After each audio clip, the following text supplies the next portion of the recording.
Hello, ഇന്ന് നമുക്കൊരു സ്ഥലം വരെ പോയാലോ? Lotus wellness spa. കുറെ ബ്രേക്ക് ഇല്ലാതെ വർക്കൊക്കെ ചെയ്ത് ട്രാവലിംഗ് ഒക്കെ ആവുമ്പോൾ നമുക്കൊന്ന് ടയേർഡായി എന്ന് തോന്നിയ ഒരു സ്പാ അത്യാവശ്യമാണെന്ന് എനിക്ക് എപ്പോഴും തോന്നാറുണ്ട്. സോ ഞാൻ എറണാകുളം എത്തിയപ്പോ നമ്മുടെ ലോട്ടസിലേക്ക് ഇനി പോന്നു. ഞാൻ ഇന്ന് സെലക്ട് ചെയ്തത് ഒരു സ്വീഡിഷ് സ്പായാണ്. ഇവിടെ വേറെ മസാജസും സ്പായും ഒക്കെ ഉണ്ട്, ബട്ട് എനിക്കൊരു മീഡിയം റേഞ്ച് മസാജ് മതി എന്ന് പറഞ്ഞപ്പോ അവര് തന്നെ എനിക്ക് സെലക്ട് ചെയ്ത് തന്നതാണ് ഈ സ്വീഡിഷ് സ്പാ. ഇവിടുത്തെ ആംബിയൻസ് ഒക്കെ തന്നെ ആണെങ്കിലും വളരെ റിലാക്സിംഗ് ആയി ഒരു ചെറിയ മ്യൂസിക് ഒക്കെ ഉണ്ട്.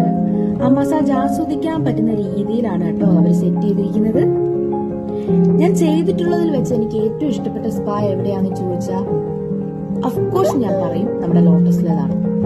ഇവിടുത്തെ സർവീസ് ആണെങ്കിലും വളരെ നല്ല രീതിയിലാണ് അവരെന്റെ കാര്യങ്ങളൊക്കെയും നോക്കിയത്. മസാജ് ഒക്കെ കഴിഞ്ഞ് വരുമ്പോൾ നമുക്ക് 15 മിനിറ്റ്സ് ഒരു സ്റ്റീം ബാത്ത് ഉണ്ട്. അതും കഴിഞ്ഞ് ഫ്രഷ് ആയി വരുമ്പോഴേക്കും നമുക്ക് വേണ്ടി ഒരു ലൈം ടീ ഒക്കെ സെറ്റ് ചെയ്ത് വെച്ചിട്ടുണ്ടാവും. അതും നമുക്ക് കുടിച്ച് റിലാക്സ്ഡ് ആയി ഹാപ്പിയായി അവിടുന്ന് പോവാവുന്നതാണ്. അപ്പോ ഒന്ന് വർക്ക് പ്രഷർ ഒക്കെ മാറ്റി റിലാക്സ് ആകണം എന്ന് വിചാരിക്കുന്നവരൊക്കെ നമ്മുടെ കലൂരുള്ള ലോട്ടസ് വെൽനസ് സ്പായിലേക്ക് പോന്നോളൂ. ലൊക്കേഷൻ ഗൂഗിൾ മാപ്പിൽ അവൈലബിൾ ആണ്. ടാറ്റാ.